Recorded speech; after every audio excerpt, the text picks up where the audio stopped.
Todas as segundas, às 18 horas e aos domingos, às 8 horas da manhã, aqui na Rádio Comunidade, você tem um encontro marcado com a doutrina espírita, o Centro Espírita Friburguense no ar. O ensinamento dos espíritos superiores através das palestras realizadas no Centro Espírita Friburguense, trazendo até você a codificação de Allan Kardec. Todas as segundas, às 18 horas e aos domingos, às 8 horas da manhã, o Centro Espírita Friburguense no ar.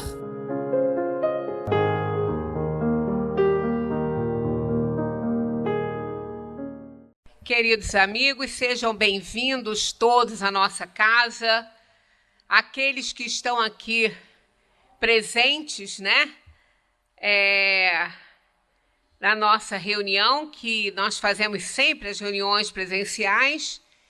E bem-vindo também aqueles que nos acompanham e se chegam a nós através do nosso canal no YouTube, também na página do Facebook, que nós não fazemos transmissão direta nem para o YouTube, nem para a página do Centro Espírita no Facebook, mas nós postamos, fazemos a gravação, gravamos para o YouTube e postamos depois na página do Facebook, Centro Espírita Friburguense, do YouTube Cefterna TV. Então, a gente tem aí o prazer de receber todos. Sejam todos bem-vindos para esse encontro com Jesus, para estudarmos a doutrina espírita. Então, vamos fazer a nossa prece, o nosso pedido a Jesus, que tudo transcorra sob a proteção maior dele, Senhor Jesus, Mestre querido, mais uma vez aqui nos encontramos para esse encontro marcado contigo todos os domingos às 19 horas. Nós te agradecemos a presença de todos os irmãos encarnados e desencarnados, da equipe espiritual que coordena esses trabalhos, daqueles irmãos desencarnados que são trazidos a essa reunião para que sejam agraciados com o Evangelho, com os ensinamentos e as lições do Mestre. Só nos resta te agradecer essa grande oportunidade que estamos tendo, chegando agora, mais um ano findando. Só gratidão por podermos ainda estar nesse mundo juntos, estudando a tua doutrina de amor. Fique conosco, Senhor, que assim seja, graças a Deus. E hoje, para nós presente, mais uma vez, nós temos aqui o nosso irmão Rogério Silva, que é diretor lá do abrigo e está fazendo um trabalho maravilhoso lá. E depois ele vai, no finalzinho, Rogério, faz o pedido, eu até tenho aqui, mas sendo feito por você, fica mais importante, das necessidades do abrigo, porque eu não sei se vocês estão sabendo, a Covid chegou no abrigo e só quantos, Rogério? Só 4. 4 idosos não pegaram. Então, vocês imaginem a luta que tem sido lá, Uma casa que tem sido sempre alvo de muito carinho, de muita atenção da nossa comunidade friburguense. Nós só temos a agradecer a todos que participam, colaborando com essa casa. E, mais do que nunca, ela está precisando disso. Mas vamos deixar com o nosso irmão a palestra de hoje, falando sobre o homem de bem, aquilo que nós devemos alcançar, para sermos mais felizes, independentemente do que nos aconteça, Então, vamos assistir. Tudo bem com vocês? Sei que é importante, O Natal já passou, estamos aí encaminhando já. Amanhã começamos, hoje, começamos, mas oficialmente começa amanhã a última semana do ano. Estamos dando tchau para 2020, esse ano tão especial, tão marcante nas nossas vidas. A gente sabe, racionalmente, que a partir do dia 1º não vai mudar muita coisa. A gente ainda tem aquela ilusão, meio infantil, meio lúdica, assim, que quando chegar 2021 as coisas vão mudar. A gente sabe que não existe, essa instantaneidade assim, de mudança. E até a gente sabe também, segundo o Evangelho, no nosso caso, o Evangelho segundo o Espiritismo, a gente sabe que as mudanças são consequências das nossas próprias ações, das nossas próprias atitudes. que o mundo de regeneração que muitas vezes a gente ouve tanto em palestras, não é o mundo que vai se transformar, não é o mundo físico, geológico que vai se transformar, né? O que vai se transformar são os moradores, e essa mudança nos moradores vai trazer uma mudança consequente do planeta como um todo, né? Eu lembro muito de uma frase muito interessante que diz: o morador guarda estreita relação com a moradia.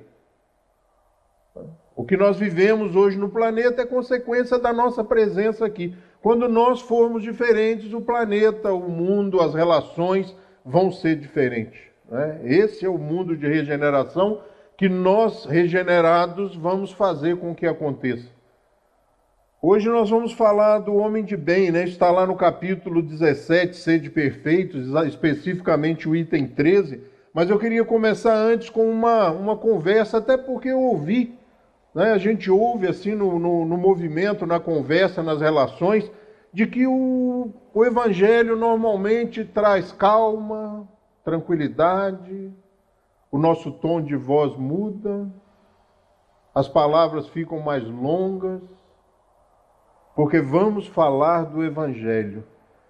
Mas o próprio núcleo, a própria pedra angular desse Evangelho diz que não veio trazer a paz, que veio trazer uma revolução, uma mudança drástica e profunda.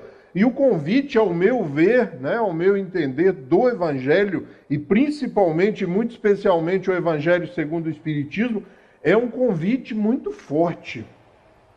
A agitação, a mudança, a necessidade de nós nos transformarmos, porque ele é uma conclamação profunda, ele é uma conclamação incessante, desde que nós, ao lermos, ao estudarmos, ao nos aprofundarmos nas suas mensagens, nós não entremos ou não deixemos ser absorvidos por aquele sentimento igrejeiro, aquele sentimento religiosista, de achar que aquilo é uma receita, que é uma coisa antiga, que é uma recomendação divina, que se prestou a espíritos especiais, a um grupo e a um núcleo de pessoas que, ao ouvirem aquilo, se transformaram. Não.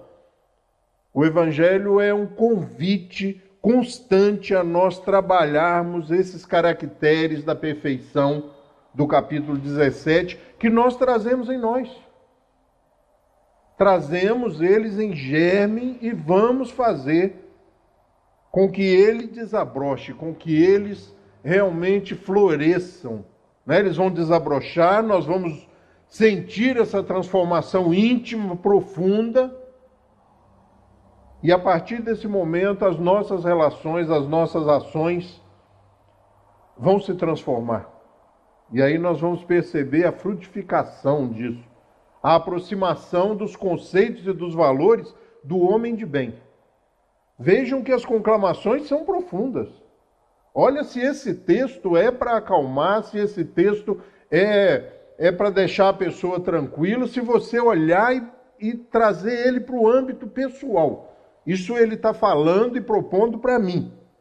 Mas eu vos digo: amai os vossos inimigos, fazei o bem aos que vos odeiam, aos que vos têm ódio, e orai pelos que vos perseguem e caluniam, para serdes filhos do vosso Pai que está nos céus, o qual faz nascer o seu sol sobre bons e maus, e vir chuva sobre justos e injustos. Porque se vós não amais senão os que vos amam, que recompensa haveis de ter? Não fazem os publicanos também o mesmo? E se vós saudardes somente os vossos irmãos, que fazeis nisso de especial? Não fazem também assim os gentios? Sede vós logo perfeitos, como também vosso Pai Celestial é perfeito. Eu não consigo ver calma e tranquilidade numa conclamação dessa. Se você ler, estudar ou ouvir isso como uma conclamação possível de ser realizada por você, é como eu disse, nós temos que tomar cuidado com o Evangelho para que nós não o coloquemos na história, na historicidade. Lá há 2000 anos Jesus falou isso, E falou para Pedro, para Mateus, para aqueles homens especiais. Não, o Evangelho é para nós, os homens simples. Nós éramos até algum tempo atrás os gentios, aqueles que não conheciam. A Boa Nova chega na intenção de nos transformar. A força desses textos é tão profunda que pessoas que praticam, que transitam dentro de outras propostas religiosas características do Oriente, tomam esses conceitos e esses valores como resumo de uma doutrina pacífica, harmoniosa e progressista. E eu fico preocupado quando a gente, fazendo o estudo do Evangelho há muito tempo já, eu percebo às vezes as mensagens que eu recebo, hoje eu fiquei tão tranquilo depois do seu estudo, e aí eu vou lá ver qual estudo que essa pessoa ouviu. E aí você pega um estudo, por exemplo, como o item 12 do capítulo 19 do Evangelho segundo o Espiritismo. A fé humana e divina. Mas onde ele achou calma? Como é que ele ficou calmo depois de ler? Se todos os encarnados estivessem persuadidos da força que trazem em si, poderiam fazer o que até hoje era chamado de milagres. Todos os encarnados. E a pessoa ficou calma, ficou tranquila depois de ouvir isso, né? A dificuldade, talvez, eu gosto muito dessa imagem, seja que nós estamos ainda muito ligados e profundamente ligados ao Evangelho do Cristo no Calvário, sofrendo, martirizado. E nos esquecemos do trabalho que ele realizou. Escolheu homens que não estavam preparados, totalmente diferente de nós. Hoje, quando vamos escolher os nossos auxiliares, nós os escolhemos por um processo de RH rigoroso para serem os melhores. Vamos trazer para junto de nós os melhores. Ele não utilizou esse critério. Formou a sua equipe. E deu resultado. Mesmo que depois de 40, 50 anos, mas deu resultado. Eles se convenceram do que ele disse, incorporaram aquela mensagem e começaram a frutificar. Homens transformados pela proposta do Evangelho. Ele nos faz pensar. Tem que nos fazer pensar. Tem que nos fazer buscar essas respostas e estas perguntas. Quando chegamos ao homem de bem especificamente, nós vamos nos deparar com um problema maior ainda. Porque o texto é lindo. Eu tenho alguma dificuldade de ler esse texto do Herculano Pires, porque durante 30 anos eu li o texto do Guilom Ribeiro. Então eu tenho na minha cabeça quase que decorado alguns textos, e às vezes eu atropelo o Herculano Pires na sua tradução, né? Mas ele diz assim, item 3 do capítulo 17, né, que é intitulado Sede Perfeitos, no item 3, homem de bem. Esse é o nosso tema de hoje. Esse é o nosso tema de hoje, uma mensagem só, um tópico trazido por Kardec. Vamos lá. Homem de bem. O verdadeiro homem de bem é aquele que pratica a lei de justiça, de amor e caridade na sua maior pureza. Se interroga a sua consciência sobre os próprios atos, pergunta se não violou essa lei, se não cometeu o mal, se fez todo o bem que podia, se não deixou escapar voluntariamente uma ocasião de ser útil, se ninguém tem do que se queixar dele, enfim, se fez aos outros tudo aquilo que queria que os outros fizessem a ele. E aí a gente já fica assim, mas é para acalmar, é para tranquilizar, é para realmente trazer, para a gente sair do centro espírita e falar, nossa, que beleza o Evangelho, né? Eu estou indo muito bem, estou colocando em prática. Não, eu acredito que algumas pessoas ainda estão longe da implementação desse processo. Até porque a implementação desse processo é um processo que nós muitas vezes não nos apercebemos. Quem se apercebe são aqueles que estão próximos de nós. E são essas percepções, essa transformação que realmente faz valer os estudos, a interiorização, o raciocínio, a digestão, né? O digerir estas mensagens. Que é o amigo, que é a pessoa próxima, que é o inimigo que diz assim, nossa, como ele está mudado. Nossa, há alguns anos atrás ela teria outra reação. Porque nós muitas vezes não nos apercebemos. Aturdidos, correndo para lá e para cá, nos afazeres do dia a dia, nessa sociedade, né? Nessa vida pós-moderna. E nós, como Bauman diz, nessa sociedade líquida, né? O líquido tem essa característica de se adequar a todos os lugares, ele adentra a todos os lugares, ele se conforma à embalagem, ao vasilhame. E nós estamos vivendo esse momento de nós queremos nos adaptar a tudo. Se todo mundo tem, eu quero ter. Se todo mundo faz, eu quero fazer. Se todo mundo está ligado na internet, eu estou ligado também. Se todo mundo... E esse é a sociedade líquida, né? Aquele homem que está tentando se adaptar, ser aceito. E aí ele continua assim no homem de bem. Tem fé em Deus, na sua bondade, na sua justiça e na sua sabedoria. Sabe que nada acontece sem a sua permissão e submete-se em todas as coisas à sua vontade. Tem fé no futuro e por isso coloca os bens espirituais acima dos bens temporais. Que fé é essa? Aquela fé que nós temos de que tudo vai mudar, de que o mundo vai virar um mundo de regeneração. Eu adoro assistir palestra quando o orador diz assim, nós estamos entrando num momento onde a Terra está se transformando, passando a ser um mundo de regeneração, né? Saindo do mundo. Os Espíritos dizem, no começo da codificação, em 1857, dizem que há mais de um século esse processo começou. Eles afirmam isso nas obras fundamentais da doutrina espírita. Há mais de um século já se percebe as mudanças. 100 anos. Vamos arredondar que ele fala mais, mas vou deixar por 100 anos. Mais 163 da codificação. Nós já caminhamos nesse mundo de regeneração. Nós já estamos mais propensos ao bem. Se nós propormos aqui, ao final da reunião, sairmos e fazermos alguma coisa ilegal ou de forma constrangedora, ninguém vai aceitar. Quantas pessoas más você conhece? Quantas pessoas irremediavelmente más você conhece?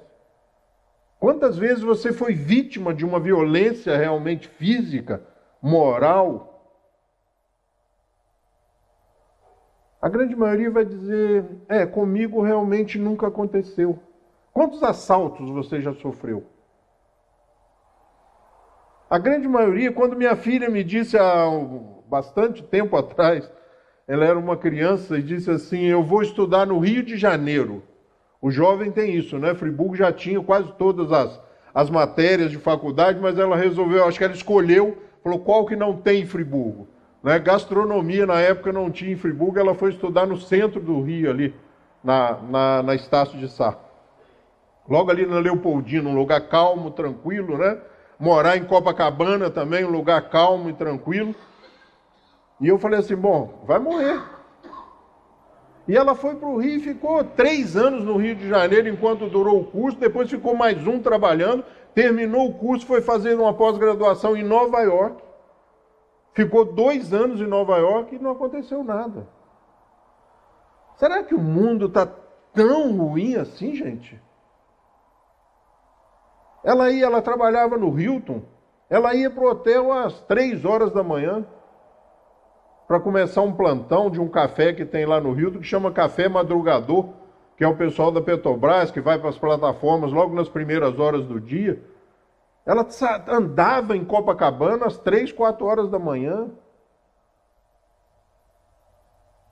Será que o mundo realmente ainda está tão ruim assim? Ou será que nós compramos realmente a ideia de que a coisa não tem conserto? É dessa fé no futuro que o homem de bem tem que trabalhar. De olhar, analisar e tirar as suas próprias conclusões. Eu trabalho numa empresa alemã que tem uma sede, uma filial em Santa Catarina, em Blumenau, e logo há 20 anos atrás, ou 15 anos atrás, eu trabalho lá há 25 anos nessa empresa. Muita gente em Friburgo acha até que eu não trabalho, porque eu ando para lá e para cá e faço um monte de coisa, mas eu trabalho, né? O home office na minha vida é uma constante já há 15, 18 anos talvez. Quando ainda eram os DOC, né? Os DOS, aliás, né? E essas pessoas, quando eu comecei a fazer um trabalho maior aqui no estado do Rio de Janeiro, essas pessoas, eu convidei a elas que viessem ao Rio de Janeiro. Era aquele momento dos arrastões, sabe? Nas praias do Rio, final de semana, polícia, instalação das UPPs. O diretor da empresa falou: você está louco? Eu nunca vou no Rio de Janeiro. Olha só a ideia que as pessoas fazem. Você assiste os jornais, uns telejornais vespertinos ali durante a semana em alguns canais de televisão. Não vou nem falar o nome para não provocar a curiosidade de vocês, se não conhecem, mas a sensação é que São Paulo está entregue aos bandidos, que o mundo está acabando. E você desce em Congonhas, pega um táxi, vai para o centro, vai para o Brás, vai para o Bom Retiro, locais que eu transito normalmente antes da pandemia. Nunca aconteceu nada. Já peguei táxi, sabe, num bairro nobre em São Paulo para ir para o Brás às 11 horas, meia-noite, saindo de um restaurante. Nunca aconteceu nada.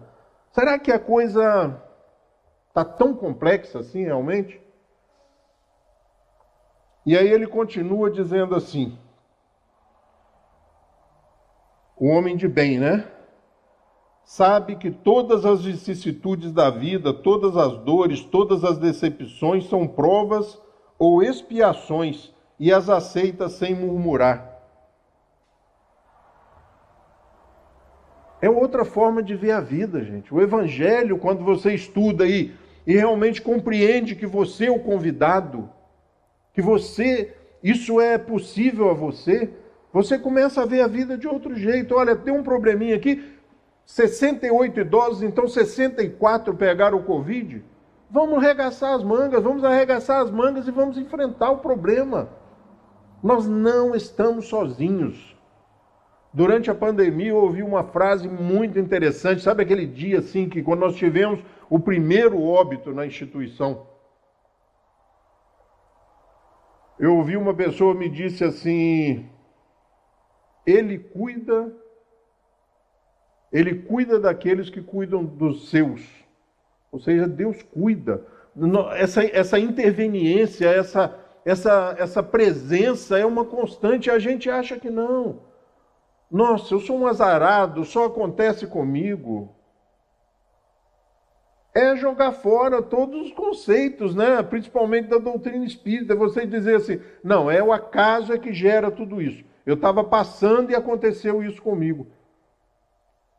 Mas espera aí, então, Rogério, então está tudo determinado? Não, não existe determinismo. Nós estamos aqui para passar por aquilo que é necessário e o resultado vai estar muito ligado à nossa forma de enfrentar essas coisas. Os problemas são inerentes à vida. Ah, eu não vou no laje não, porque o Covid está lá e é um perigo. Eu posso me contaminar. E aí você vê fotos no Facebook da pessoa, no restaurante, na churrascaria, né? Na festa de confraternização, na farmácia, no supermercado, no cabeleireiro, no podólogo. Então, o convite do Evangelho é que nós realmente raciocinemos e pensemos até que ponto, né? Até que ponto a confraternização inocente de 6, 7, 8 familiares é tão inocente assim, falando-se de pandemia, já que existem um grande número de pessoas assintomáticas. É esse o convite que o Evangelho faz, não é um convite crístico, para que nós elevemos-nos ao sétimo céu, não. É que nós utilizemos esses conceitos e tranquilizemos os nossos corações. E ele continua, O homem possuído pelo sentimento de caridade, de amor ao próximo, faz o bem pelo bem sem esperar recompensa. Paga o mal com o bem, toma a defesa do fraco contra o forte e sacrifica sempre o seu interesse à justiça. Hoje eu vou dormir tranquilo. Depois dessa leitura, né? Isso é uma calma total, né? Se você tomar para você, começa a surgir espinho na cadeira. O banco começa a ficar incômodo. Eu não vim trazer a paz, eu vim trazer a espada. Ou seja, eu vim colocar vocês para pensar. Vocês para reconhecerem a filiação de vocês. Eu estou parafraseando Jesus, né? Eu vim mostrar para vocês que nós somos todos filhos do mesmo Pai, nós somos todos irmãos. E que eu, Jesus, só sou o irmão mais velho, mais experiente, que comecei antes de você, que nasci, saí da mão do Criador muito tempo antes de vocês, e caminhei por todos esses caminhos que vocês estão caminhando. Por isso eu reconheço e sei a dificuldade disso tudo, e venho mostrar para vocês uma forma de passar mais calmamente, sem que seja necessário passar por todos os percalços que talvez ele tenha passado.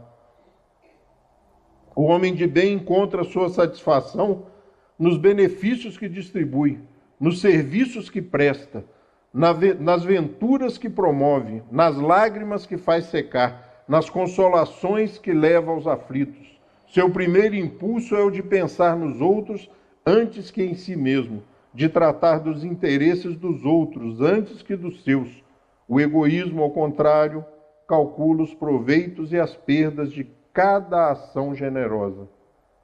Quando você começa a ler esse parágrafo, por exemplo, você diz assim: bom, mas esse cara, esse tal de homem de bem é um bobo. Abre mão dos seus prazeres, dos seus adendos, dos seus mimos em função do outro. A dificuldade de nós compreendermos isso é que a gente não parou para perceber o prazer advindo dessas ações.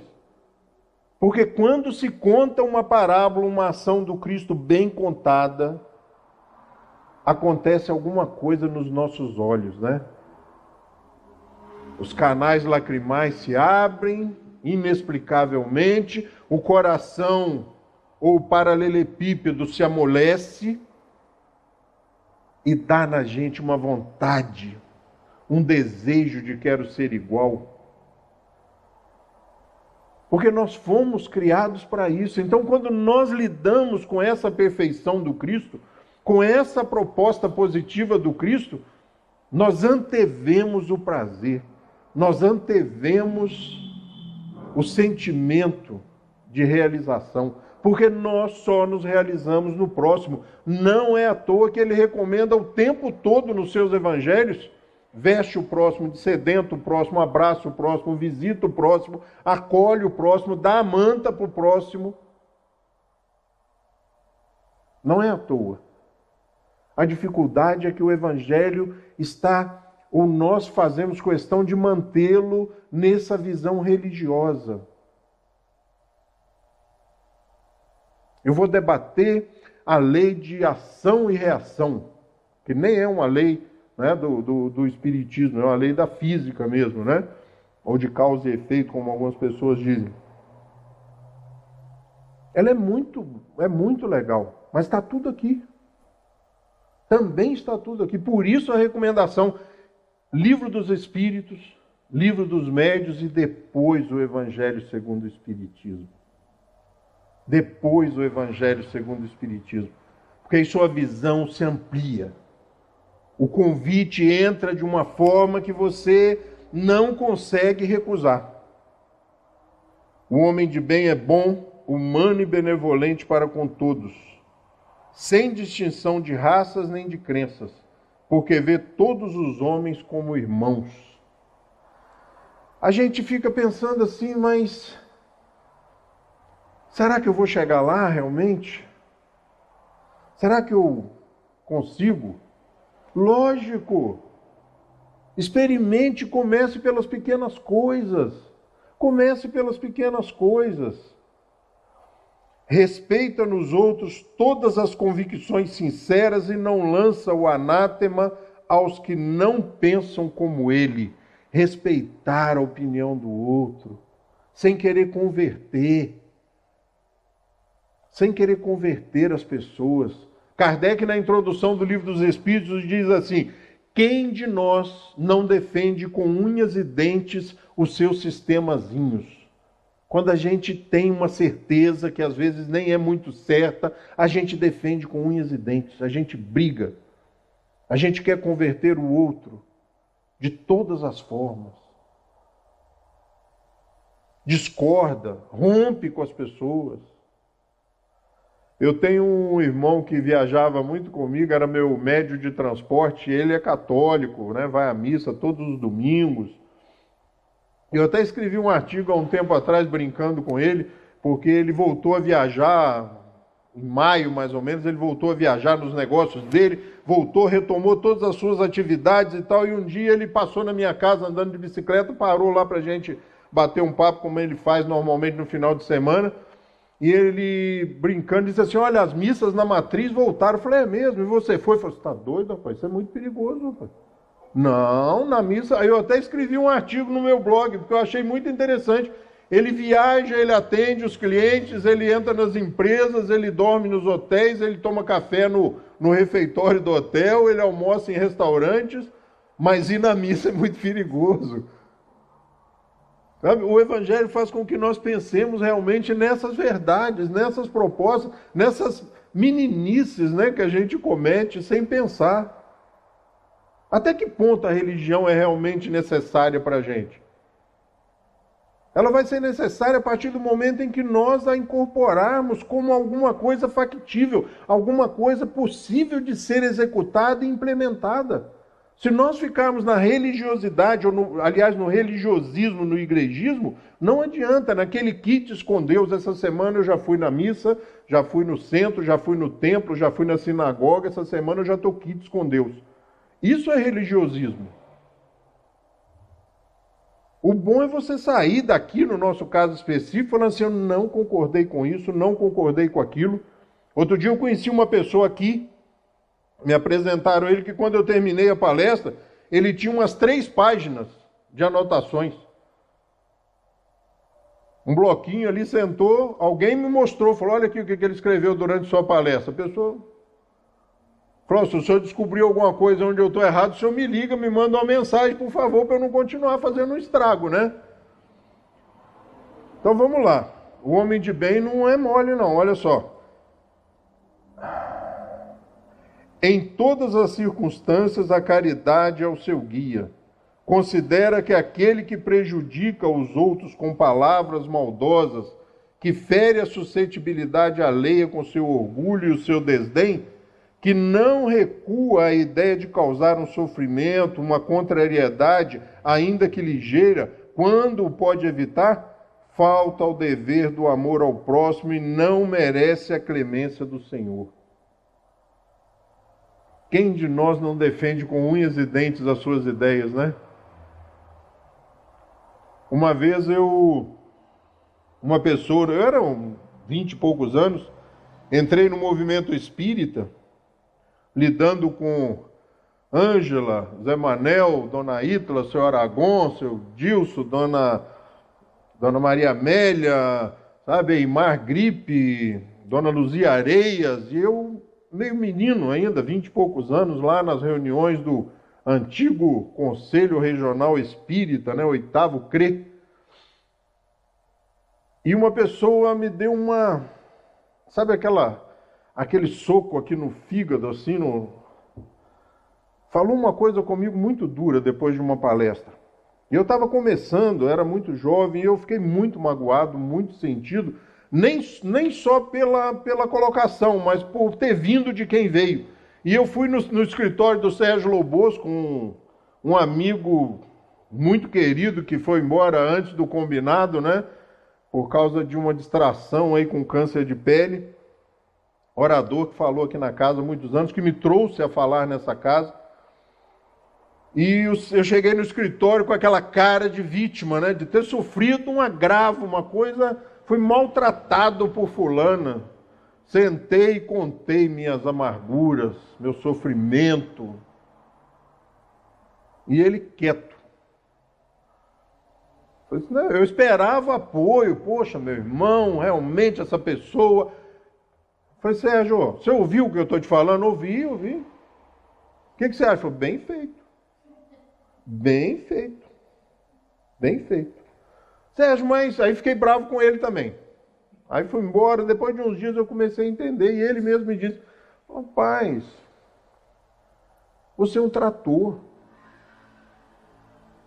Se você levar na força, você passa por cima disso tudo, mas não vale. Você tem que lidar com as pessoas e respeitar essas diferenças, essas opiniões.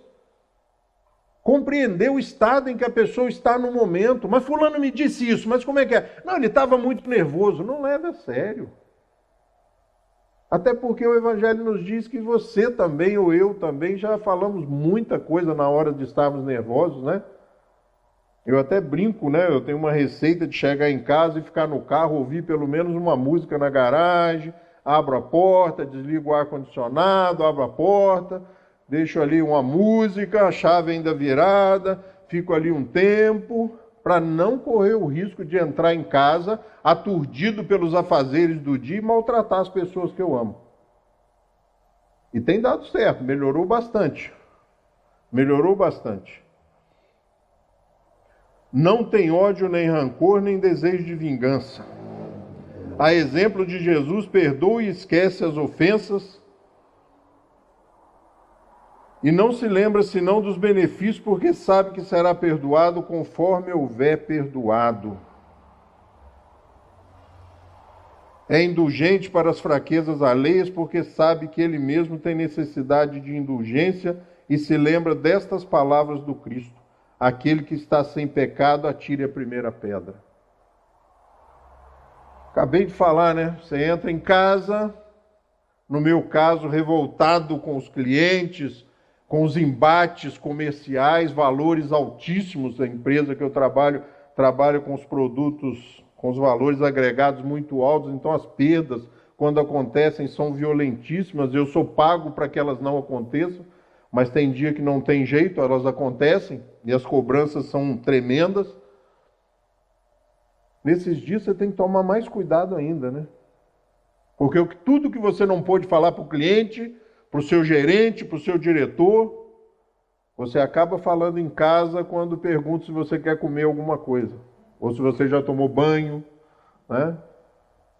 Ó, esqueceu de tirar o sapato por causa do Covid. Pois é. Não se compraz em procurar os defeitos dos outros, nem a pô-los em evidência. Se a necessidade o obriga a isso, procura sempre o bem que pode atenuar o mal. A gente é muito especialista nesse negócio de julgar, né? E aí, gente, o Evangelho faz isso com a gente. Como é que isso traz calma? Como é que isso vai trazer tranquilidade para a gente quando a gente se coloca diante dessa proposta? É um convite para ser implementado, não é um sermão que você ouve e no outro dia não lembra mais. É a proposta de você buscar realmente.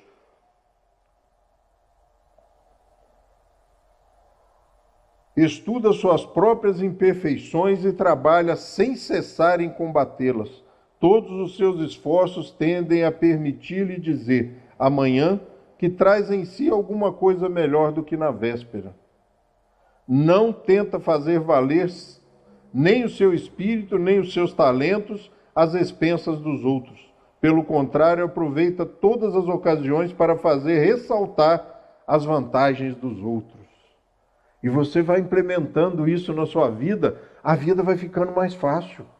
Se você se policiar e começar a implantar algumas propostas dessa, né, chega numa relação, por exemplo, com alguém, qualquer que seja ela, e se a pessoa altera a voz, faz uma experiência evangélica. Abaixa o tom de voz. Persiste no tom de voz baixo. Não se deixe levar pela irritação do outro, né?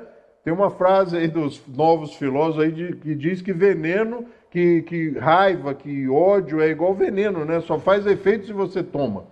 Então você tem que manter, se o cara já está gritando, já está exaltado, faça uma experiência evangélica. Entenda a exasperação dele e se mantenha calmo.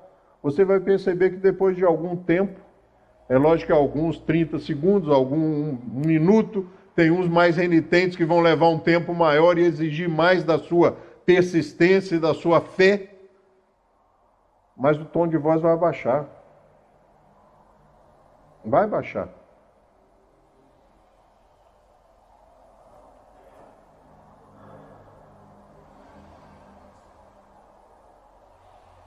Não se envaidece em nada com a sua sorte, nem com seus predicados pessoais, porque sabe que tudo quando lhe foi dado pode ser retirado. A gente tem uma relação com Deus, com as leis naturais, né, com a divindade muito estranha ainda, principalmente para nós espíritas. Nós ainda acreditamos que diante da prece, que diante das nossas necessidades, o universo vai parar. Deus me ajuda, eu gosto muito desse exemplo, Deus me ajuda a arrumar um emprego. Sueli, eu já estou há 6 meses desempregado. Mas você está saindo de casa? Não, o Covid. Mandou o currículo? Não, ainda ninguém me pediu, né? Emprego é um problema sério. Nós temos com 12 ou 13 milhões de desempregados no país, né? Ninguém contesta esses números. Mas a experiência que eu tenho de 57 anos é que não procure, porque você vai achar. Talvez não seja o emprego que você deseja, o salário que você acha que merece, mas trabalho você vai achar. Uma amiga minha formada em psicologia, há um tempo atrás, me disse: Rogério, já estou há 2 anos desempregada. Falei: venha trabalhar no Laje, estou precisando de gente aqui no Laje. E nós contratamos ela para uma experiência no Laje. Ela ficou 2 anos no Laje. Quando ela viu o salário no primeiro momento, ela tremeu, né? Salário de instituição filantrópica, você já sabe como é que é, né? É o básico do básico, mais alguns adendos ali de cesta básica, vale transporte, aquelas coisas que a CLT obriga mesmo a instituição. E ela, de repente, falou assim: Rogério, eu tenho que ganhar mais. Eu falei: vá procurar emprego, minha filha, vá procurar emprego. E procurou e achou. Acha, se procurar, acha. Mas agora não é muito melhor ganhar 1.500 enquanto você não arruma um para ganhar 4, 5, 6? O bom é esse. Então não se diga desempregado. Eu não achei o meu emprego, o emprego que eu acho que eu quero. Mas é melhor ganhar 1.500, 1.200... do que não ganhar nada. É o que as pessoas estão fazendo, né? Porque com 13 milhões de desempregados, se tivesse todo mundo dentro de casa, nós teríamos já um problema social grave nesse país, mais grave do que o existente. Mas as pessoas compraram o seu trailerzinho, foram vender cachorro-quente, o outro foi fazer comida japonesa, o outro está fazendo bolo de pote, o outro fez não sei o quê. Essa moça abriu um consultório, está trabalhando online. Psicologia está em alta, né, nesse momento aí de pandemia. Ela tem um emprego formal, oficial? Não, mas está trazendo renda para dentro de casa. Então, o que é o trabalho que você quer, né? Já passou a época, né, dos concursos públicos, né? O cara falava que trabalhava no Banco do Brasil antigamente, nossa senhora. O pai e a mãe da namorada falavam assim: essa menina ganhou na loteria, né? Hoje, até a estabilidade está complexa, né? E ele continua com o homem de bem assim: usa, mas não abusa dos bens que lhe são concedidos, porque sabe tratar-se de um depósito, do qual deverá prestar contas, e que o emprego mais prejudicial para si mesmo que poderá lhes dar é pô-los ao serviço da satisfação de suas paixões. E aí vem a responsabilidade, já quem está falando em dinheiro, né? É olhar para fora, parar de olhar para dentro, é olhar lá fora, né? Diminuir a altura do muro, tirar a cerca elétrica, que a gente não vive dentro de casa, é olhar lá fora, é fazer algumas transformações sociais, é se envolver através de responsabilidade e ação social. Não é dar o que tem, mas... né, não precisa ter uma BM, né, uma BMW. Né, há uns anos atrás era o meu sonho de consumo. Hoje eu já estou satisfeito com aquele Corolla de tiozão, né, preto, né? Eu tinha um prata, mas o prata era muito de tiozão mesmo, eu comprei um preto para ficar mais radical, né? Mas é um corolão, tal, a gente vai se satisfazendo com as coisas, a gente vai acalmando o coração, vai se esforçando para colocar em prática alguns conceitos, até porque a gente começa a perceber o prazer advindo de outro tipo de ação que não aquela ação profissional, de não aquela ação que envolve todos os valores e todos os conceitos. A gente começa a usar mais a razão também. Deixa de usar só o ímpeto do coração, da vontade, né? E começa a usar um pouco da razão, da fé raciocinada, do entendimento. Se nas relações sociais alguns homens se encontram na sua dependência, trata-os com bondade e benevolência, porque são seus iguais perante Deus. Usa sua autoridade para erguer-lhes a moral e não para os esmagar com seu orgulho, e evita tudo quanto poderia tornar mais penosa a sua posição subalterna. E hoje as relações dentro das empresas mudaram, né? Essas empresas que esmagam, que sugam, que se aproveitam do funcionário, do colaborador, elas estão fechando as portas. Eu trabalho numa empresa que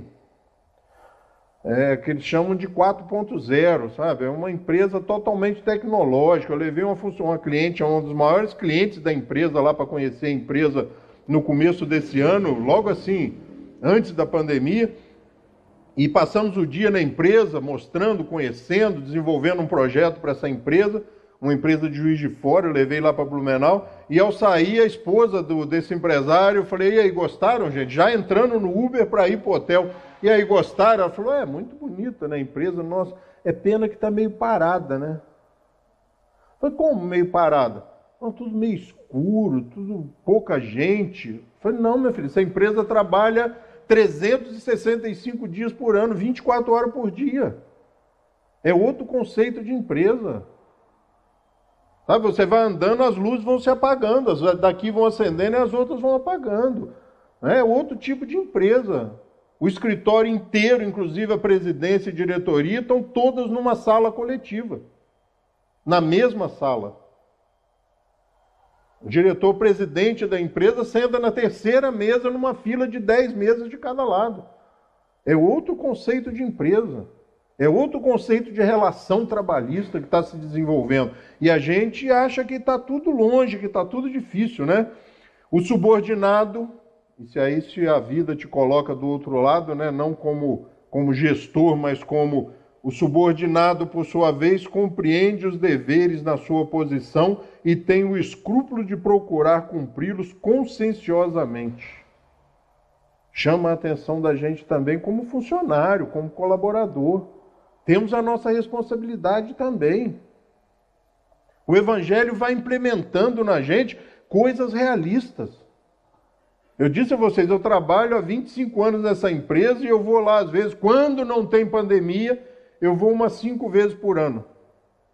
Esse ano, a última vez que eu fui lá, em janeiro, teve um workshop da empresa, com algumas pessoas que vieram da Alemanha e tal. Depois eu fui lá no comecinho de março, na primeira, segunda semana de março. E não voltei mais. E a empresa continua funcionando, crescendo. Por quê? Porque a relação de gestão e também daqueles que estão sendo os produtores, aquelas pessoas que geram, né, o trabalho dentro da empresa, a relação é diferente. Se você olhar e falar assim, esse pessoal deve ser todo espírita. Não são, não. Mas a relação é cristã, a relação é espírita. É essa relação aqui onde o gestor tem uma postura humana e aquele colaborador tem uma outra visão da empresa também. E aí ele termina, né, dizendo assim: o homem de bem, enfim, respeita nos seus semelhantes todos os direitos que lhes são assegurados pelas leis da natureza, como desejaria que os seus fossem respeitados. Olha só a transformação e a proposta que o Evangelho nos faz. É uma proposta realmente de transformação. Eu acho totalmente incitante. provocativo. O Evangelho é provocativo. E ele termina dizendo assim, bem consolador essa parte, pessoal. Esta não é a relação completa das qualidades que distinguem o homem de bem, mas quem quer que se esforce para possuí-las estará no caminho que conduz às demais. E aí eu leio isso e falo assim, pô, essa já tão difícil. O cara falou que ainda tem mais um monte, mais complexas, mais profundas, mais exigentes. A vida é boa por isso, gente. É um grande desafio. É um grande desafio. E nós espíritas temos uma vantagem muito grande. Nós temos um guia. Kardec pergunta aos espíritos quem é, qual o maior espírito, guia e modelo para nós. E eles respondem Jesus. Pô, mas Jesus num mundo contemporâneo desse, num mundo pós-moderno, num mundo líquido de Bauman, onde as pessoas lutam pelo material o tempo todo, onde encaixar Jesus nisso? Nas nossas relações mais comezinhas, mais cotidianas, mais bobas. Ceder um lugar, um passo atrás quando o ônibus para. Coisas pequenas, coisas bobas. Ceder uma vaga. Estacionar mais distante da porta do shopping. Mas por quê? Talvez alguém, né, que precise mais e a vaga de deficiente, de idoso está ocupada, possa estacionar ali mais perto. Só faça um pequeno acordo com a sua cabeça, né? Comece a pensar um pouco. Essa é a proposta do Evangelho. Por isso eu acho que quando nós olhamos o Evangelho sobre a ótica, sobre as luzes do Espiritismo, nós começamos a perceber a finalidade disso tudo que até então nós não tínhamos percebido. Porque viver, às vezes, gente, segunda-feira, 6 horas da manhã, o miserável do celular toca impiedosamente e você se lembra de todos aqueles problemas que você deixou sobre a mesa na sexta-feira. Tem que ter um motivo maior para te tirar da cama do que simplesmente dinheiro, trabalho, realização pessoal, prestação. Tem que ter alguma coisa maior. E o convite do Evangelho é esse, que nós levantemos dispostos a nos transformar. E quando nós nos transformamos e nos transformarmos, aí nós vamos transformar o meio onde nós vivemos, onde nós convivemos. A gente ouve às vezes de brincadeira, né? O exemplo arrasta. E a gente fala, que frase legal, né? Mas ele arrasta mesmo. Mude sua postura, mesmo que no começo por disciplina. Existe uma frase no movimento espírita muito interessante que diz a disciplina antecede a espontaneidade. Se não me engano, bom, deixa o autor para lá. A disciplina antecede a espontaneidade. No começo vai ser na disciplina. Mas depois começa a ser por prazer, por realização, por responsabilidade, por querer fazer, por querer terminar, por exigir de você mesmo a conclusão daquilo que você começou. E aí nós temos no nosso caso específico, no nosso caso específico aqui na casa, e daqueles que gostam, que são espíritas e não estão ainda indo à casa espírita, que vão assistir pela internet, nós temos nas mãos essa luz diferente que faz com que o cristianismo seja totalmente possível de ser implementado nas nossas vidas. Se não for assim, é igrejismo, é religiosismo. Se não for assim, o Evangelho acalma, tranquiliza. E o mais perigoso de tudo isso, acomoda, acovarda e destrói o poder de reação.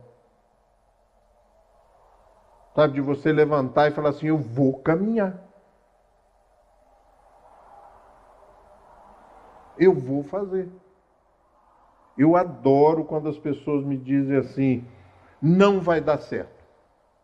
Quando começou o Covid lá no Abril, falou, ó, a média é de 15% de óbitos. Nesse nível aqui de comorbidades, aí ficam os especialistas, né? Se 20%, tranquilo você vai ver. Pode se preparar com a perda de 20%.